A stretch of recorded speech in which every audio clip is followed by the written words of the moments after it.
never thought I'd be posting something like this, but I need to get this off my chest. A few years ago, I-27F was in a 3-year relationship with my ex, Matt-27M. Things were good. At least I thought they were until he started acting distant. He started working late, being glued to his phone, and generally treating me like I was invisible. I asked him multiple times if something was wrong or if he was unhappy, but he always brushed me off and said I was imagining things. However, my intuition was telling me that I wasn't. So even though he told me not to worry, I couldn't help but to be afraid and expect the worst. At that point, I tried my best to mentally prepare myself for a breakup. Then one day, my worst fears were confirmed. I found out he was seeing someone else. Let's call her Carly, 26F. He didn't even try to deny it when I confronted him. Instead, he said something along the lines of, "I feel like Carly just gets me in a way you don't anymore." That sentence still rings in my ears sometimes.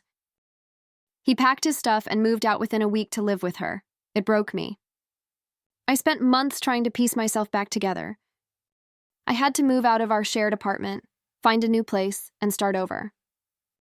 It wasn't easy, but with the support of my friends and family, I eventually got back on my feet. I started focusing on myself, my career, and my hobbies. Looking back, him leaving me was probably the best thing that ever happened to me. Even if it didn't feel like it at the time. Fast forward 2 years. I'm in a much better place mentally, emotionally, and financially. I got promoted at work, I started traveling more, and I even picked up painting, something I'd always wanted to try. Life was finally good again. Then, out of nowhere, Matt slid into my inbox. At first, I thought it was some kind of mistake. He sent a simple "hey," which I ignored. Eventually, the "hey" turned into "hey, can we talk?" I continued to ignore him, but then another message came through, and it was him apologizing for how he treated me and asking if we could meet up. My first instinct was to continue to ignore him because I didn't want to potentially reopen any old wounds from the breakup. However, curiosity got the better of me, so I agreed to hear him out. When we met, he looked like a shell of the person I once knew. He told me Carly had left him after he got sick and lost his job. Apparently, she was only with him because of his steady income and the lifestyle he could provide. Once he couldn't offer her that anymore, she bailed. He was now struggling to make ends meet, couch surfing with friends, and trying to rebuild his life. He told me he regretted leaving me, and how he didn't realize how good he had it until he lost it. He said I was the only person who had ever truly cared about him, and asked if there was any chance we could get back together. Here's the thing, I didn't feel anything for him anymore. Not anger. Not sadness, just nothing. I told him as much.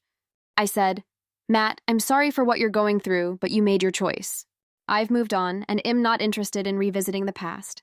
He tried to argue, saying people make mistakes and that we could start fresh, but I wasn't having it. Before I left, I told him, "The person I was back then might be forgiven you, but am not her anymore. I deserve better than someone who only wants me when their other option didn't work out." And that was that. He's tried reaching out a few more times since, but I've blocked him everywhere. Part of me is offended that he would even try again after so long apart, and after the way he treated me. Another part of me feels bad for him, but mostly, I feel relieved that I'm no longer stuck in that toxic cycle.